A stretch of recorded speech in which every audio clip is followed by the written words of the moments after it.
Hello, welcome to Libero, the podcast about the least important of the least important things, as Fabrizio Romano would tell us, because he's much more concerned about transfers. We're putting out a kind of special edition today in which we have every single member of the rotating Libero cast at some point. We're going to be joined by Jonathan Wilson, Miguel Delaney, John Brewin, talking about their experiences of transfer deadline day and the window more generally. I think Wilson will probably lead the conversation there because his experience of it will have been that he ignored most of it. And then and then I'm going to talk to and then I'm going to talk to Tariq Panja, Jack Pitt-Brooke, who will be a little bit harrowed by his experience tracking Spurs today, and James Horncastle, who has had a really busy summer, but because it's James Horncastle, doesn't look like it or seem like it, and just appears to be having a really lovely time at all points in his life. Before we get to that, as always, we really appreciate it when you like, when you subscribe, when you review, when you leave us positive,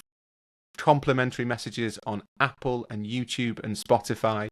All of it really helps us, exist in this algorithm-driven world and compete with podcasts who have multimillionaire former footballers backing them. None of us played the game. That's always been the problem. We're going to start with Jonathan talking to Miguel and John about how their day's been. I haven't listened to this bit as I'm recording this. The language might be bad. I don't know. Miguel has been quite stressed. Thanks, Rory. You join me as I stand by the pit head. I can hear a clanking. The lift's coming up the shaft right now. The cage opens. And here, standing in front of me, their faces covered in black dust, after literally hours toiling at the very literal coalface of a transfer window, I have Miguel Delaney of The Independent and John Brewin of The Guardian. So you've both been absolutely immersed in the madness of the final day of the transfer window today. John, what was it like helming the Guardian's live coverage? Well, I trained in data entry many years ago, and it came in very useful today. The busiest transfer deadline day I can remember for some time, since the golden days of Jim White's yellow tie, Andy Burton's 3 phones. Perhaps busier, financially certainly busier, and it felt like a lot was left to the last minute. The Isaac deal happening at 1:30 in the morning the night before. I'd actually gone to bed at 9 o'clock because I was very tired.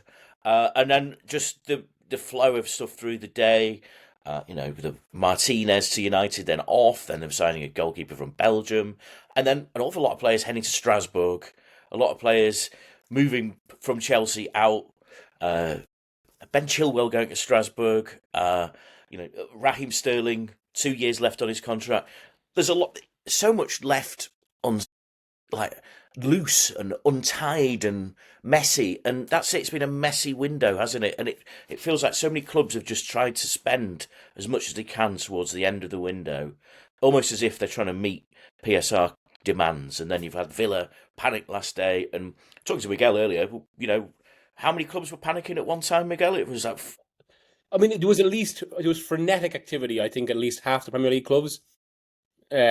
Which, and 5 of them, there was multiple deals going on at once. And it wasn't just multiple deals, it was also just to give you an example, I suppose, of the day. At 2:36 p.m, I got a message saying, Mark looks like he's staying at Palace now, obviously Gahey. 35 minutes later, it's now happening. An hour after that, it's off again. And obviously, just actually as we type, because I know we were just maybe reflecting the day itself, the latest is the deal is off. It is not happening. So you're saying that, just to be clear, at 1947? Yeah. BST. It is BST, so isn't it? Yeah, BST on September the 1st. So as it stands, the deal is off, but obviously... The deal sheet went in, but it's currently not happening. And they've got till 9 p.m. to complete it. So it looks like that is... I think the big thing was about Palace getting in a potential replacement, which they haven't done. They were gazumped by West Ham for one deal for Igor. And yeah, it's just from speaking to a lot of people today, agents, other journalists, obviously, like in our group chat, and executives, they can't remember a day as frenetic as this that had so many dimensions, and not just clubs trying to do so much business laid on, but also the type of deals being done. Suddenly, from what I heard, say Tottenham were over the last 24 hours were cast now for all sorts of names for a forward. And even the one they got, like obviously Jack will be better placed to speak about this, but Kolo Muane, like that wasn't a name being spoken about 2 days ago.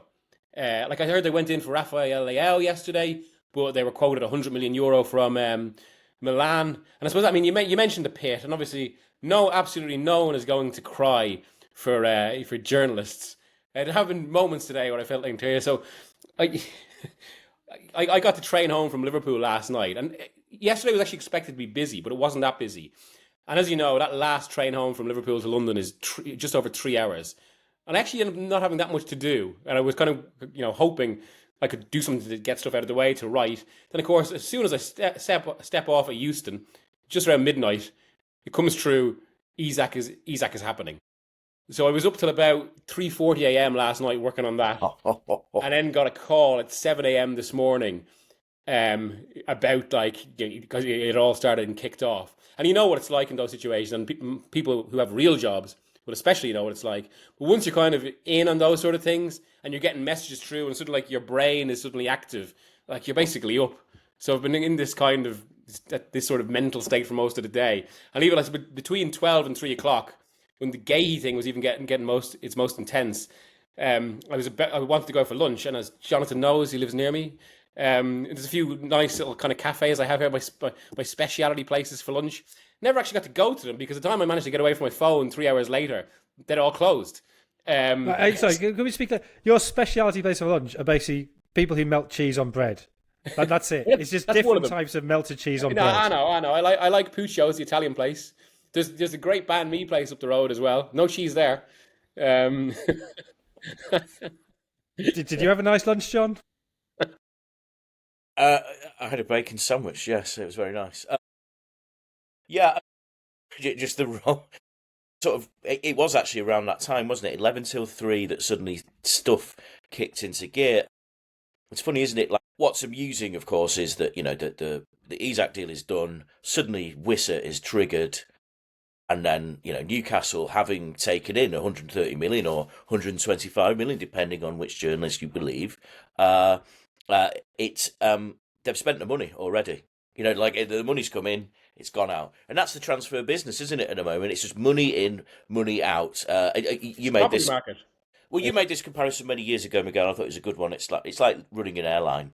Just the money comes in and it goes out, and then you have to keep generating it. And I mean, we don't want to sort of cannibalise what the lads are going to say later. This is very much about the experience of the day, but at that point of the money coming in, the money going out. But the thing with PSR, and I guess just with the way accountancy works, is you appear to take in the amount of money that then goes out, except you end up with a book profit. So I'm about to do accountancy live, which I think maybe could be a popular spin-off. But my understanding of this is Newcastle spent 60 million on Isak on a 6-year deal at a time when you could amortise deals over 6 years. So that means the book value of what they paid is 30 million because he went after 3 years. They brought in, let's call it 130 for easy maths. So that's £100 million book profit. Then they brought in Voltemada for 65 over a 5-year deal. So that's 13 million in the first year. They brought in Wissa for 55 over a 4-year deal. So that's 13.75 million. So their actual book profit on just looking at those 3 deals on the year, which looks like they've paid 65 plus 55. They paid 10 million less than they took in. So you're saying they've got 10 million to play with? Well, they've actually got £73.5 million to play with in terms of PSR value. So that's why a PSR really encourages you to trade. It makes no sense to sit there on your assets because if you can keep that rolling, suddenly there's opportunity, say, just in the accountancy. Well, and John was making this point when we were discussing this show earlier. A few journalists had an audience with a chief executive back around kind of March or April, and they made exactly this point that this world of PSR actually kind of forces clubs to make decisions that aren't always football decisions. Even clubs who are in a fairly kind of solid PSR place, just to almost kind of constantly keep it moving, they will let some players go, say, that they wouldn't always want to. And obviously the biggest effect in this is, say, been in the movement of academy graduates. Yeah, which is a problem. I mean, it seems a very obvious problem with the system. But again, I think the lads are going to talk about that later. Yeah. So I guess it brings us to let's make this a final point we look at here, which is, the lads can talk about why there's been so much money in the window, why there's been so much movement, so much flux. But why have so many teams... It seems to me loads of teams did a load of business in the first week of July, and loads of teams did a load of business in the last 48 hours. Why have teams been leaving it this late? Miguel? I've been thinking about this a lot today. I think it does come down to... Well, when I sent exactly that message out, the response I got from a few people in football was PSR.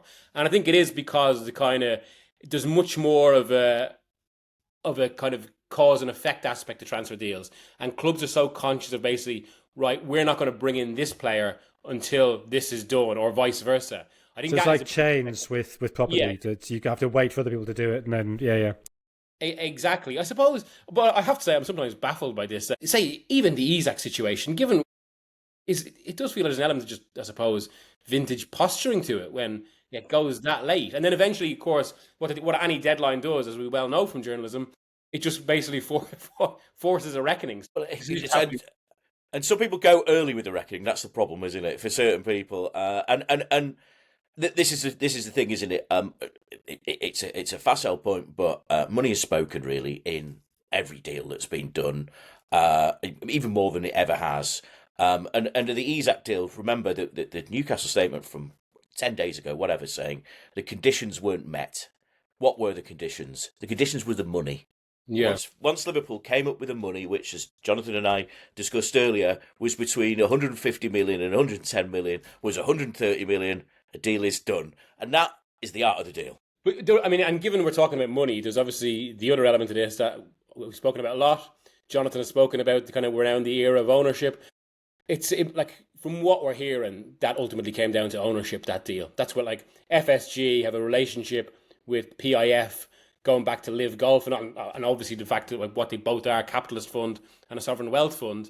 And that's one significant reason as to why a deal got done. One point actually worth making as well is, because we've seen a lot of this now as word spreads, the Gahey deal is definitively off. Two players that agitated to extreme ways, Vissa and Isaac, got the move they wanted. And Gahey, a model pro, played last night and scored. Kissing the badge. Oh no. Yeah. Right, so let's bring this immediate reaction to an end. You two should go and wash the coal dust off your faces. I'm going to go and watch Foyle's War. I've got makeup to put on now. We say that every night. But back to you, Rory.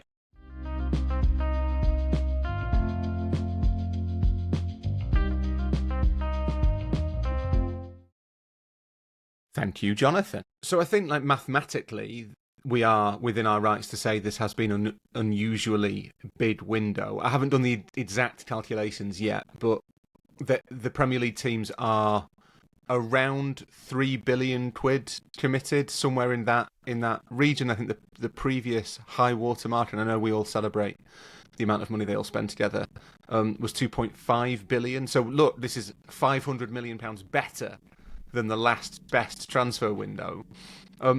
My sense, even before deadline day, was this had been an unusually all-encompassing transfer window. Have you both felt that as well? Yeah, I think so. I think in terms of number of deals and size of deals, it's felt big. I think it's empirically provably bigger in both those cases. It's also felt really intense. I don't know if this is just a function of like being logged on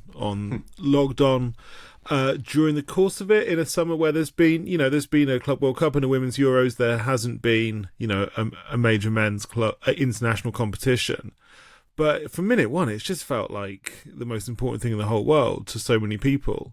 And that's even before you get to the fact that it's led to, obviously 9-figure transfers in Wirtz, and I think Isak when that gets confirmed. But yeah, I think in kind of in both like measurable size and also the intangible stuff, it has definitely felt bigger. I wonder whether, and there's a segue that I think is quite clever here, but it might not be. So I wonder whether part of that is because the Isak saga started early, felt significant, involves two clubs with very, sizable, like fan imprints, but also dedicated journalists covering them. That there was that story has kind of been present for anyone who follows these things every single day for about 2 months. And that does create this sort of fury, I suppose, around it. That it's this endless noise of the Isak saga. So even on days, there were probably days and weeks where nothing really happened in the transfer market, but it felt as though there was always something bubbling under. I wonder whether a lot of it is perception as much as reality. Yeah, I mean, this transfer window for sure has felt extremely intense, as you say. And the thing is, every window is intense. It's not as if, we're relying on the beach and all the other ones. They are extremely intense. This is just another level. And as you said, could be to do with the fan bases, could be to do with the fact that journalists are very dedicated to those clubs. And also the following those journalists have. Add in the fact people have gone nuts on social media in ways that perhaps we haven't seen before. So you've got the local patch really into the transfer story, and then you have the transfer journalists or influencers as well. It's pretty febrile there, but the numbers as well. Like we've been around such a long time. The idea it's normal for teams to be signing players for what it used to cost to buy an entire team like 2 years ago. Like 115 million being thrown around, 125 million. These are just crazy numbers, and we're kind of getting used to it, I guess. But I still find it hard to rationalise that scale of investment. But I always throw this back to when I started, which as a sports journalist, which was at the Sunday Mirror years and years ago, and I remember you'd occasionally get a little story about like Derby signing someone for 250 grand, and it'd be like a nib, and it would be like just one paragraph. Like, there have been transfers this summer that basically haven't been covered, that have been worth £40 million. And we now there is an issue, and this is probably a different subject for a different day, but the ease with which we sort of breeze past these colossal sums that teams are committing, as though they're not enough, is, I think, probably quite unhealthy for the game. Tariq, with your business brain on, your big business brain, why do you think the Premier League clubs have spent so much money this summer? What has triggered this? I think there's a number of factors. Talking to people today, one, the fact is the Premier League is generating so much money, and they know it will for the next 2-3 years at least. So what we're talking about 3.3 billion in revenue from TV, from the domestic rights and international rights, which dwarfs the next best. It's double the next best league in terms of revenue. So they've got this cash to spend. The fact they are, we've talked about PSR a lot. Clubs know how much they have to spend, and they're all rich. They're all absolutely loaded. That's the other thing. So to buy a Premier League player from one, say, mid-ranking, even a small-ranking club, is in the tens of millions. The ones that got me, there was a transfer from Bournemouth to Brentford of Ouattara. That's almost £50 million for this player who was, I guess, surplus to requirements at Bournemouth. It's remarkable. No Serie A team is buying a centre-forward for those numbers. And here we are with a transfer that, as you said, barely would have been noticed. It's incredible. But that one, I think, that was the one I was referring to as well, that I found like there's just a lack of reaction extraordinary. But I think that's also indicative in another way, which is of the 3 billion or so that the Premier League clubs have spent this window, about a third of it has stayed within the Premier League.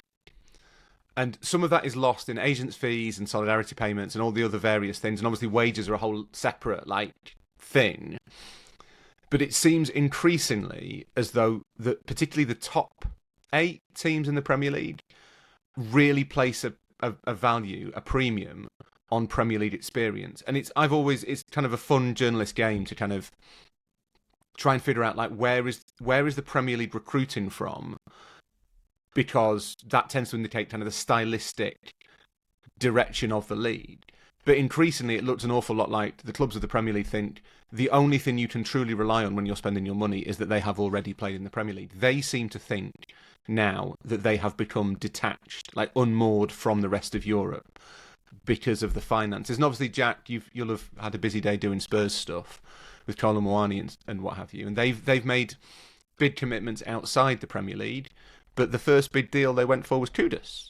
Yeah, exactly. And this has been a big thing in Spurs' transfer policy in the last few years, right? Is that they kind of realised post-COVID that if you want sort of relatively surefire bets to sign, the best place to sure you could look abroad, but if you want to minimise risk, maybe the best thing to do is find Premier League clubs who need to sell. And that's what they've done that so much in the last few years. We can maybe talk in a minute about whether we think this is a good policy or not, but it's absolutely been the policy. You know, they got Richarlison from Everton in 2022 for 50 plus 10 million. I think that was kind of right at the end of June, just before the PSR accounting deadline. So they knew again, obviously there was a need to sell in 2023. Leicester City got relegated. They bought James Maddison, who's basically a sure thing for 40 million quid. Leicester City weren't really in a position to say no. I think at the end of that, they've got Brennan Johnson from Nottingham Forest again right at the end of the window, and this became a point in what Forest's PSR case with the Premier League was about the exact timing of this. But again, Tottenham knew that Forest had an incentive to sell, and so this summer they obviously they started off by looking at where can we look at Premier League clubs where there might be a reason for them to sell players, and they got Kudus from West Ham 55 million. Obviously, in an ideal world, West Ham wouldn't want to sell to Tottenham; they'd much rather sell Kudus to, I don't know, Dortmund or somewhere. But in the Premier League nowadays, if you want 55 million quid for your best player, you kind of have to sell them to another Premier League team. And so it's a policy that's worked quite well for Tottenham. And then they tried it again with Morgan Gibbs-White from Forest, and that didn't work out. They tried it again with Eberechi Eze from Crystal Palace, and that didn't work out. But it's been such a and that's actually what forced them to go back abroad and to eventually sign Xavi Simons from RB Leipzig. But it's been such a consistent policy for Spurs in recent years. And there's also their record signing, Solanke from Bournemouth in 2024, again, Premier League team. So I think particularly if you're not a Premier League team with an incredibly high-spec recruitment department like a Brighton or a Brentford, who are really, really good at efficiently identifying the best players, then it makes sense. There's another element here. So we're talking about the transfer fees, and they're enormous. The other reason is the Premier League salaries are much higher than anywhere else. So these players almost have very few other places to go. So, a mid-ranking Premier League player is on a salary commensurate with all but what the best teams in Europe spend. So there's little wriggle room as to where they're going to go. They're not be willing to take a pay cut.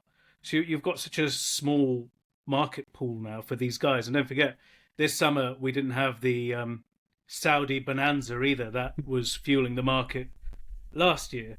So there's all these elements. And the other thing, Jack, you'll be watching a lot of Champions League this year, right? So you've got six English teams in the Champions League.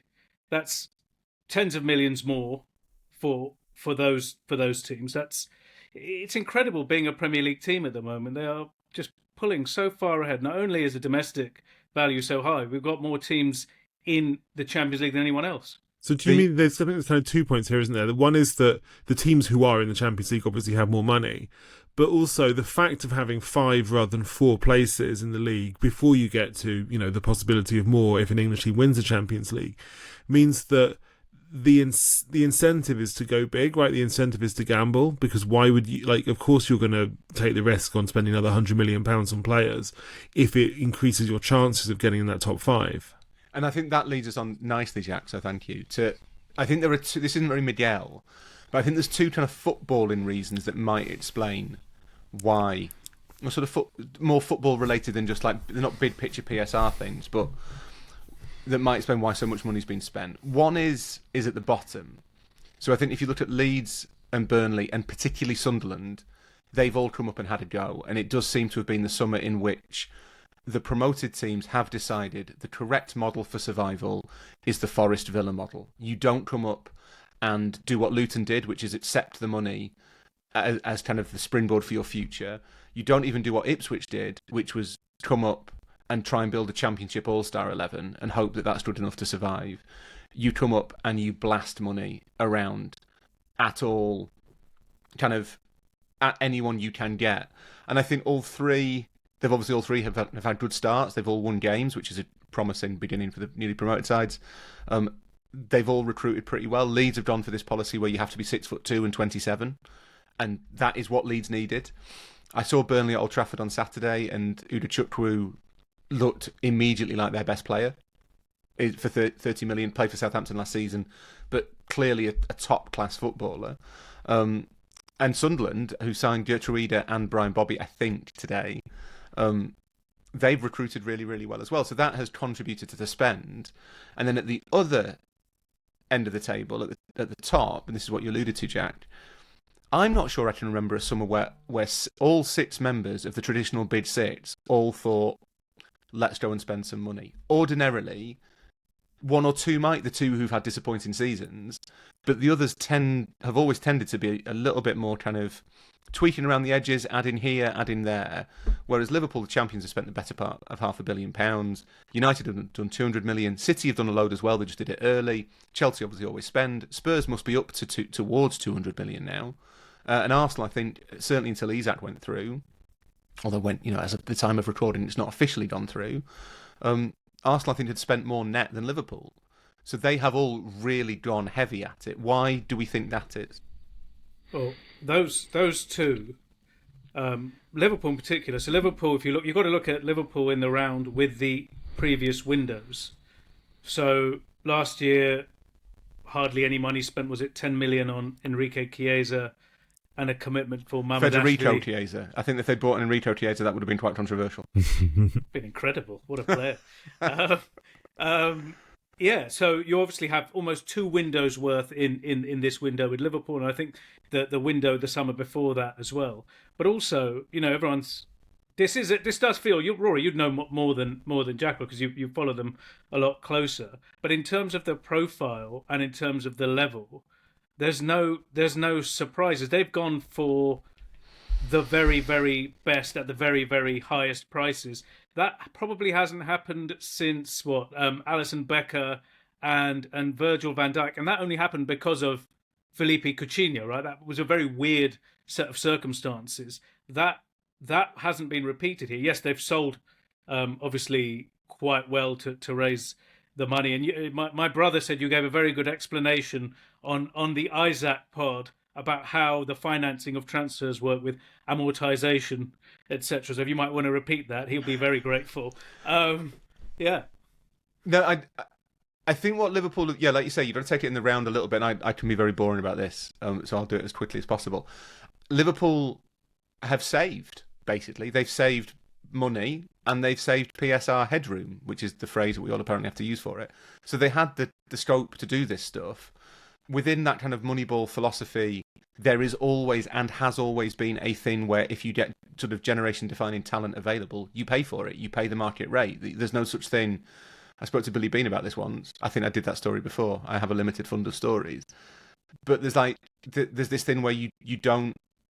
There's no such thing as overpaying for that sort of talent. And Inverts and Isak, they've obviously decided that's true.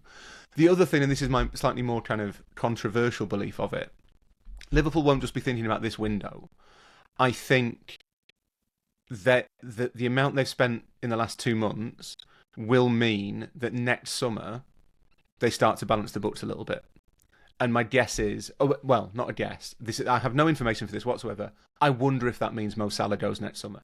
That is, I think, the way that they have retooled the squad to Salah-proof it for the future, basically. And I wonder if there is a working assumption that Mo Salah might not see out the 2 years of his contract.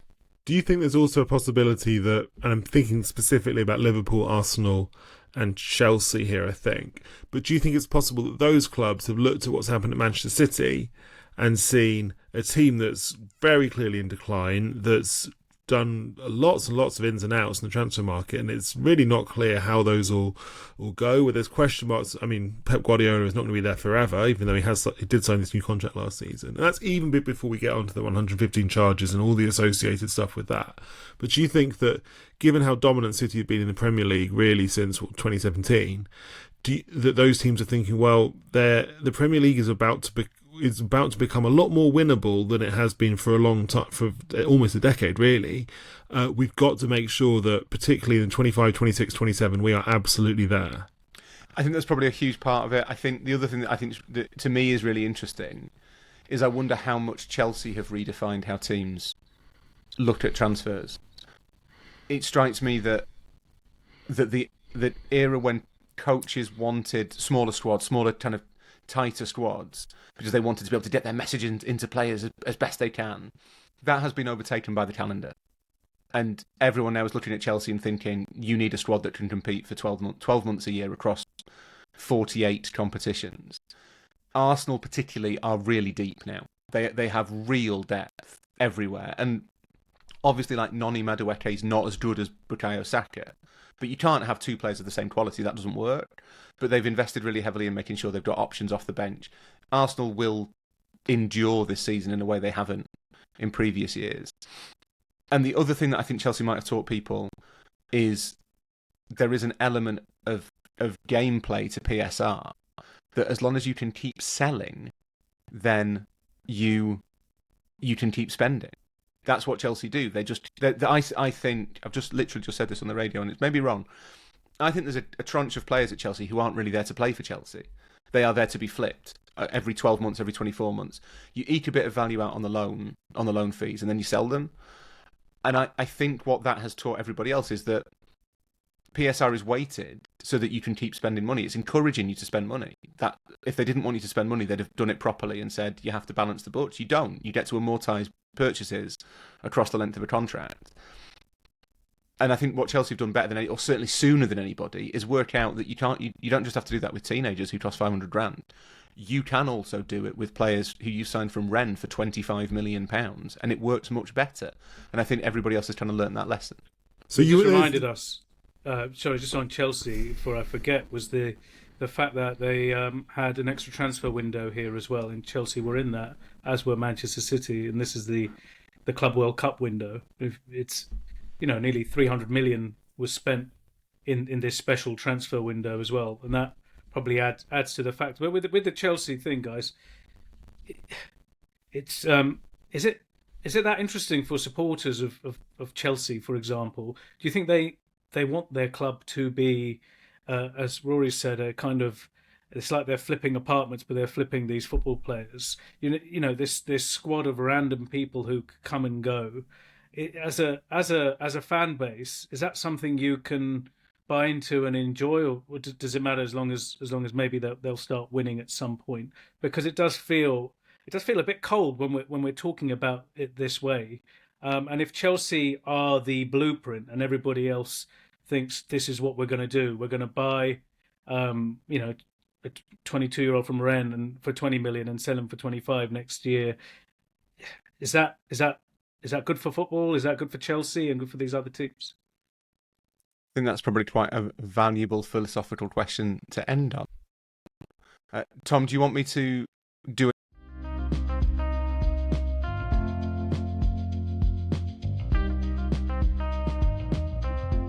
So we've cruelly loaned Jack to Strasbourg for a season and replaced him with James Horncastle, who we are amortising over 5 years.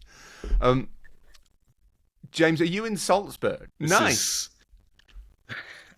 A classic football trading city. I remember a few years ago speaking to Udinese. Remember, Udinese were once the kind of benchmark of how to recruit, because they basically did Y-Scout before Y-Scout, which was to get loads of satellites, stick them on the end of their old stadium and watch loads of games from Chile and Mexico and that sort of thing. And then Y-Scout stole their idea.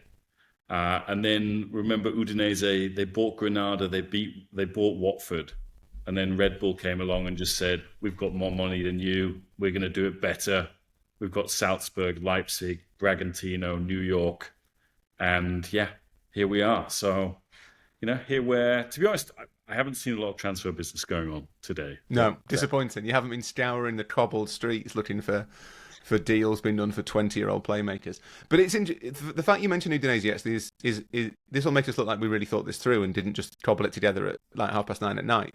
But it is interesting. One of the things that has happened this season, it feels to me, we talked a little bit with Jack about how the Premier League is now really prioritising Premier League experience. But there's also the Premier League clubs are eating European teams' lunch, aren't they? Because they are they are shortcutting. They're cutting out those middlemen clubs like Udinese, like Lyon, like the Portuguese Big Three, and they're going straight to source. They're getting the teenagers in as well, which is turning the Premier League increasingly into this kind of closed shop economy. Is that fair? Yeah, I think the Premier League has done more business within itself so far this summer than it has done without. I think it spent 900 million on players within England. But, you know, it's increasingly shopping near where I am in the Bundesliga. It's quite happy to outsource, I think, risk to the Bundesliga and say, you guys take some chances on those kids that are coming through in France. You guys take those chances on those kids that are on the fringes of our teams.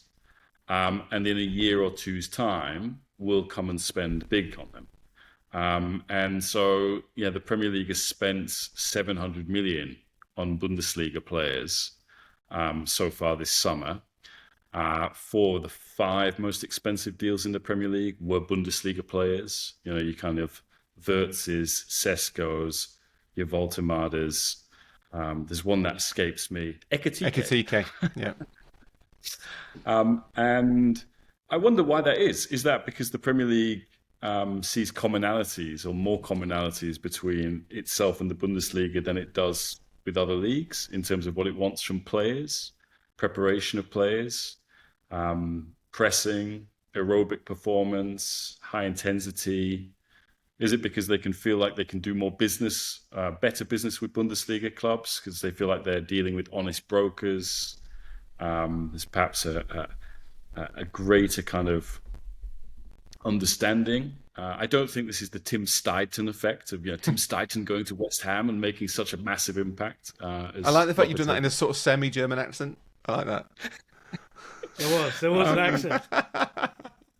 I do wonder also to what extent is this like the kind of Klopp-Tuchel legacy? Because it does feel to me, someone who obviously follows Italian football, where Italians have been the most successful managers in the Premier League, at least in terms of the number of Italians to have won the Premier League. But it does feel like at the moment we are in a bit of a German phase, or we've been maybe coming through a German phase in the Premier League. In the way that in the late 90s, early 2000s, it was a very French-influenced Premier League because of Wenger having all the videotapes of Liga football.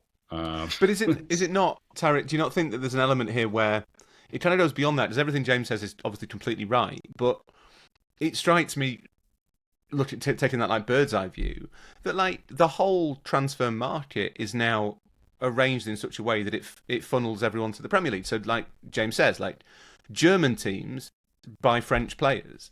We think of those two leads as being the big 5, and I know James has told us previously we're not allowed to use that phrase anymore. It's on his banned list alongside the word tifo that he doesn't like. But the French clubs sell to the Germans.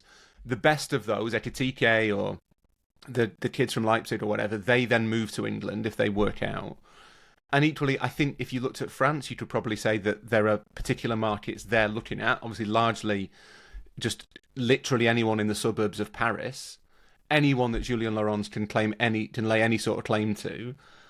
But they'll be looking at South America, Africa.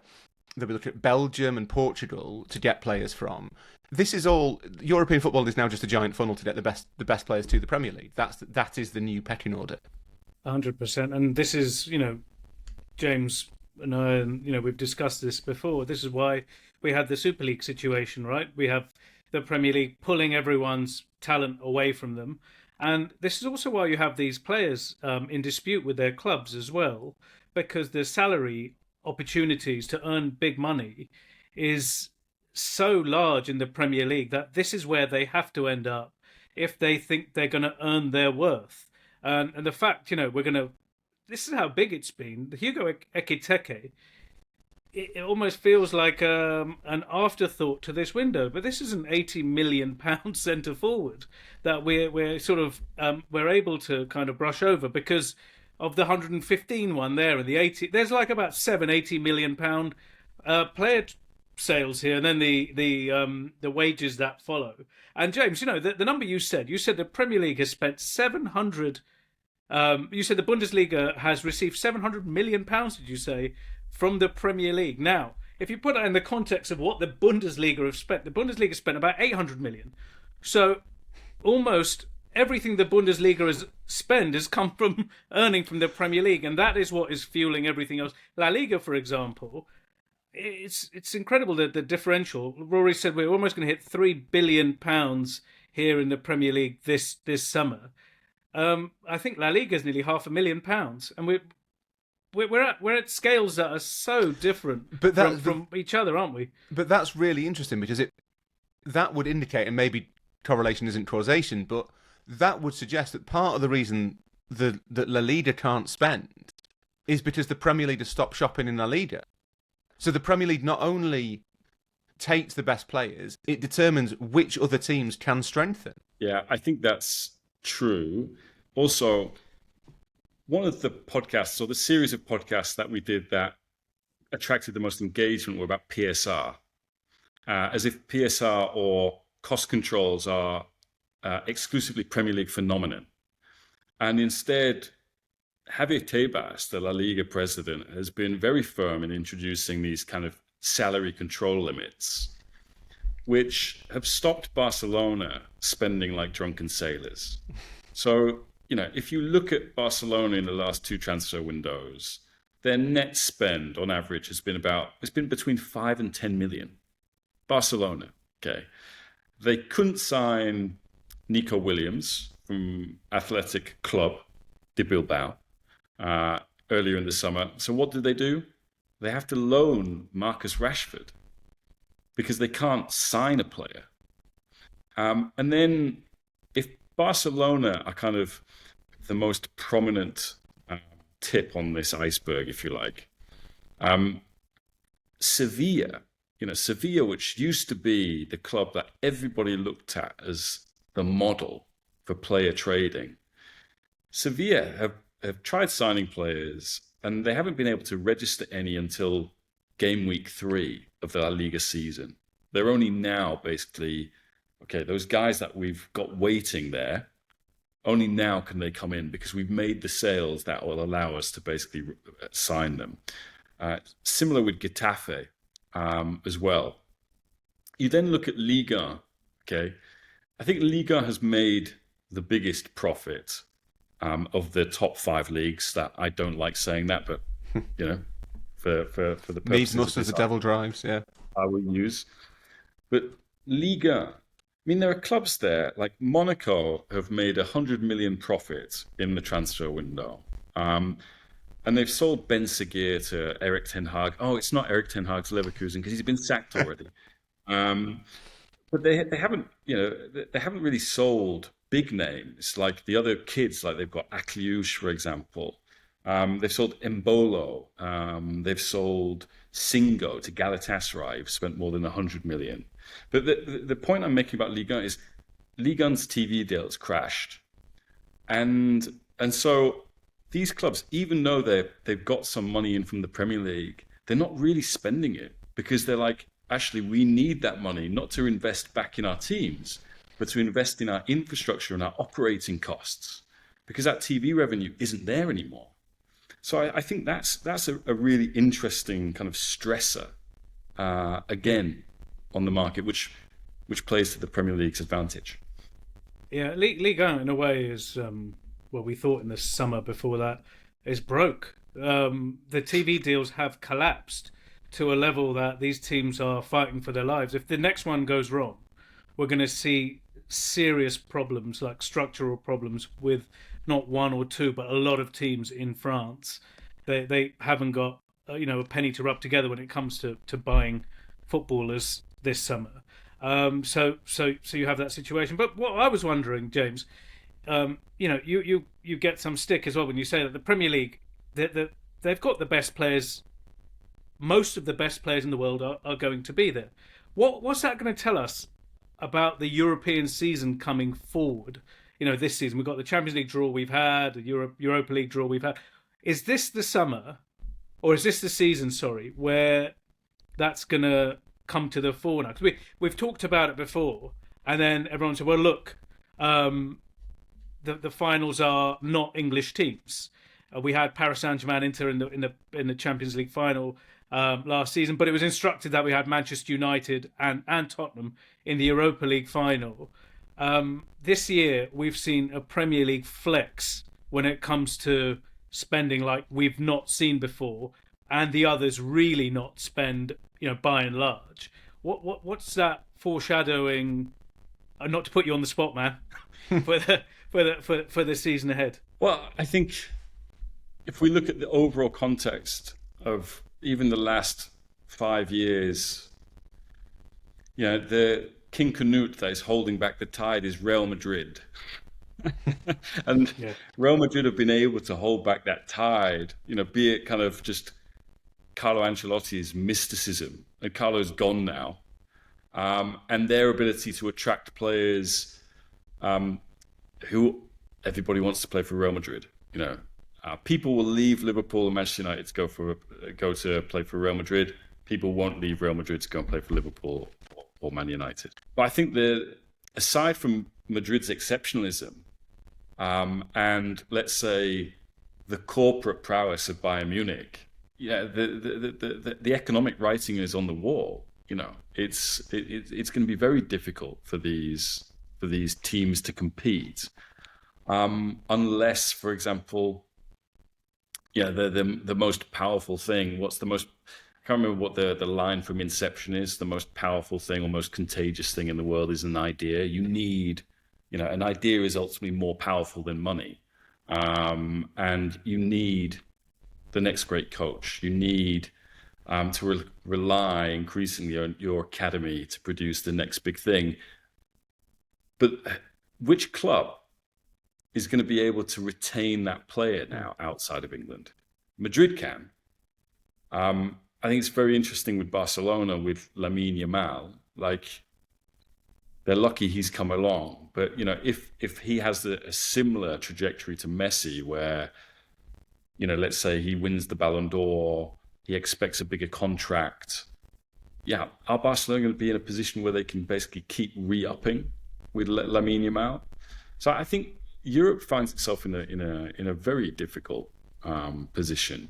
And I think if you look at the ownership models across those leagues, Bundesliga, it's 50+1 fans. Bayern have got some corporate backing and that sort of thing. Leipzig have got Red Bull, but really they're kind of limited by their ownership model. Liga, apart from Paris Saint-Germain, who are the other team with Real Madrid who can kind of resist Premier League wealth. We've all seen how they haven't got the resilience to withstand this. In Italy, you've now got 12 teams which are owned by foreign. Well, they've got foreign owners, be it kind of American owners, Indonesian owners. But the reality is that, as we mentioned in last week's pod about Europe, by accident of geography, and these clubs finding themselves in smaller TV markets, they are trapped and can't raise the money.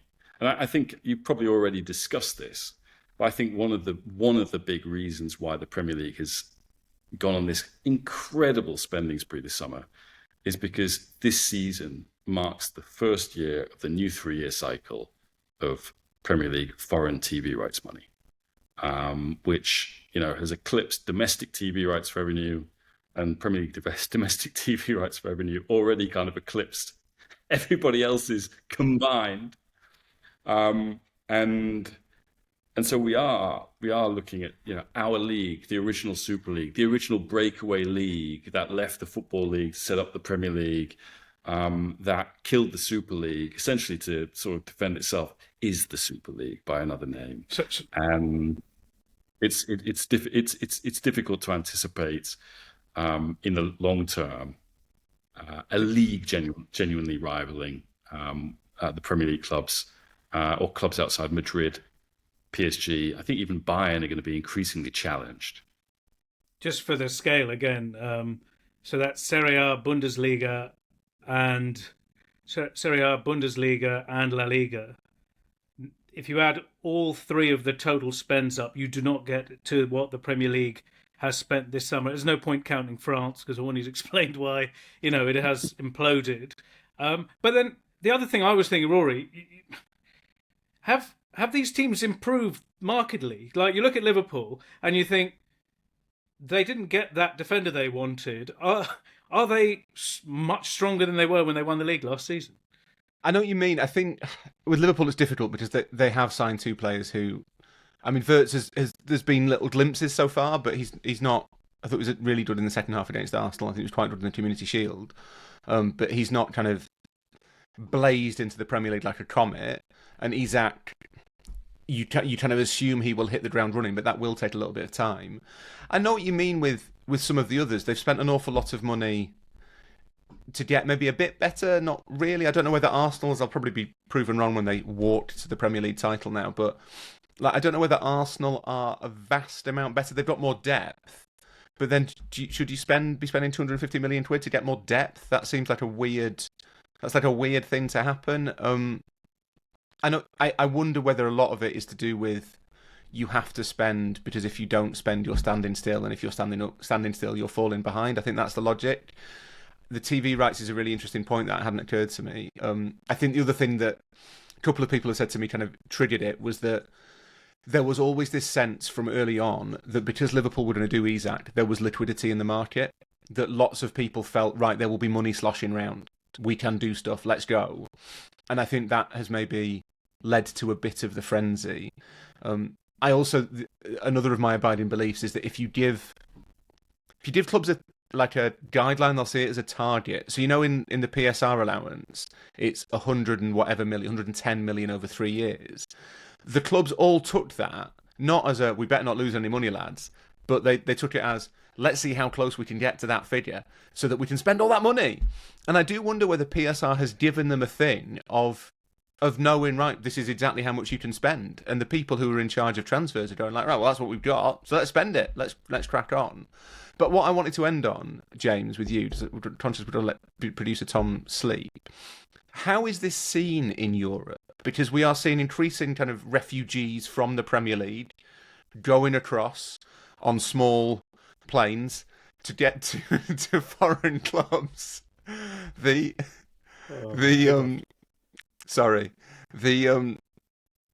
seems like in a way this certainly like being a Premier League reject's not a bad thing. Like I think you spoke about this before, that a lot of clubs see it as a real badge of honour to have Pierre-Emile Højbjerg in their team. It's like, oh, he's played well in the Premier League, he'll be good.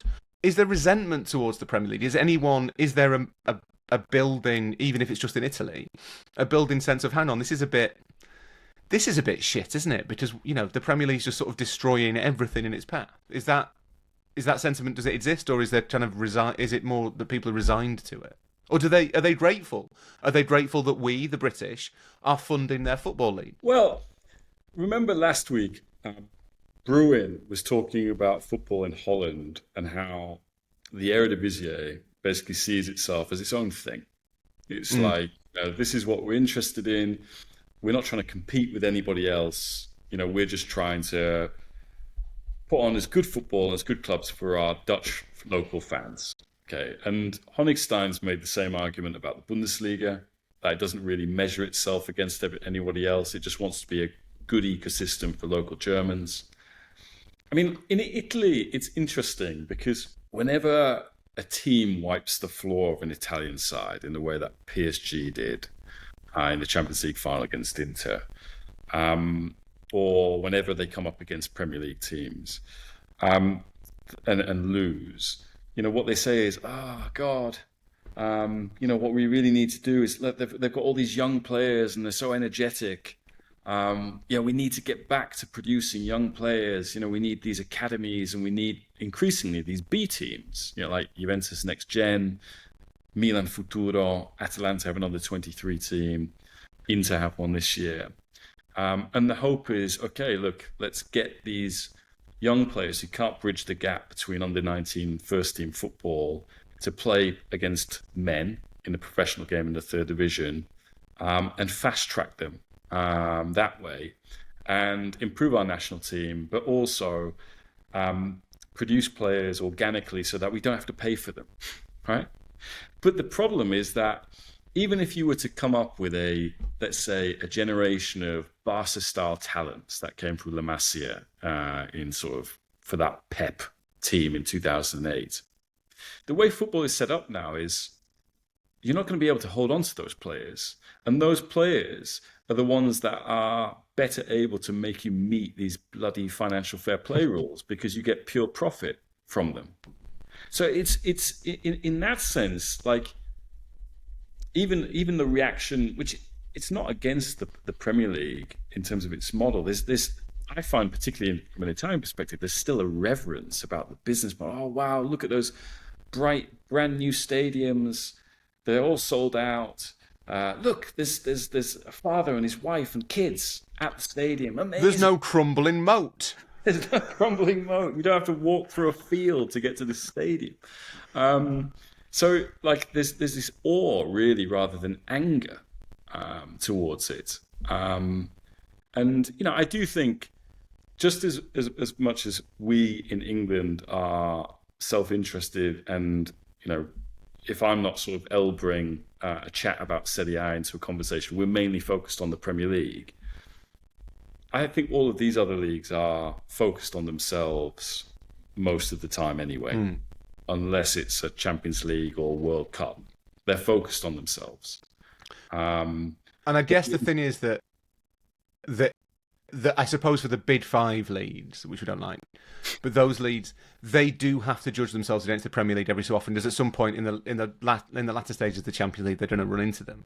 Yeah. But I think that thing, the point you make about that John made about the Eredivisie, that Rafi makes about the Bundesliga, it holds true across quite a lot of Europe. If you look at, put it this way, I'm assuming Miguel's not listening to this because he'll be asleep, so I'm not giving him ideas. But if you looked at the League of Ireland, they've really kind of accentuated the matchday experience in the last few years, and that league has seen massive growth in its crowds. It's the same in Sweden. The Allsvenskan is about kind of go to the stadium, watch the football, have an experience with a community-owned team. And I think in Scotland as well, and this is a story I want to do at some point, but in Scotland there is a kind of burgeoning ultras movement. And I think that's probably the same thing. It's a recognition, look, yeah, this isn't the best standard of football. We're not competing with that league to the south.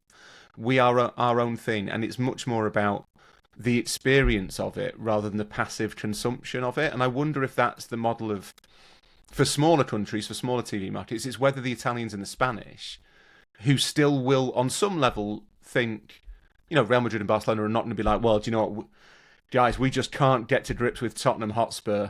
That's not how Real Madrid operate. And I'd be surprised if Juve and Milan and Inter and even Napoli, if they're prepared to cede that territory completely. Yeah, I mean, again, just to show you I found this remarkable that the two biggest deals done in Liga and La Liga this year were for Bournemouth centre-backs. Tariq, I mean, following on from what Rory was saying there, if these leagues within themselves are, for the most part, content, and it's not a problem for the domestic audience of those leagues, it's a problem for UEFA, isn't it? It's their competition which has the biggest issue in terms of competitive balance in the Champions League. Yeah, that's what I was trying to get at with a difficult question to you earlier. Let's see how the next couple of seasons roll, because if it goes to this league that has managed to just sort of like a magnet drag all of the best or most sought after players to it at its will, does the conversation restart? That conversation that no one wants to have, the one that had people out in the street and all the rest of it, about those big teams in Europe wanting to do something different, break away. Dare I say, Super League is back. Andrea Agnelli, wherever you might be in hiding or wherever you are, you might be in Salzburg with Horny. Tell us your plan, because is that not possible, Horny, the direction of travel, given what we've just talked about? It's really hard not to make the case that a Super League for continental Europe makes perfect sense. That it does. It's not a popular thing to say. People don't like it, but it's absolutely true. A lot of these problems are solved if continental Europe, if the French, the Spanish and the Italians just say, right, we're going to call it the the Latin League, something like that, and then do that and have a title in Latin. I don't know, but it would rebalance it. Yeah, Andrea Agnelli, if you are listening, open invitation. Come on. That'd be amazing. Andrea, we will give you a fair hearing. James, thank you very much for interrupting your holiday in Salzburg. I hope you had a delicious dinner and a nice Sound of Music tour. Tariq, probably should turn some lights on in your flat. It looks quite gloomy. I don't know whether you're trying to save pay the bill. The meter's electricity. off. I don't know. The thanks to Jonathan and to John, to Miguel and Jack. We've had a full complement of Liberos today. That's how much we all love transfers. Like, review, subscribe, tell your friends. Tune in later in the week for something else.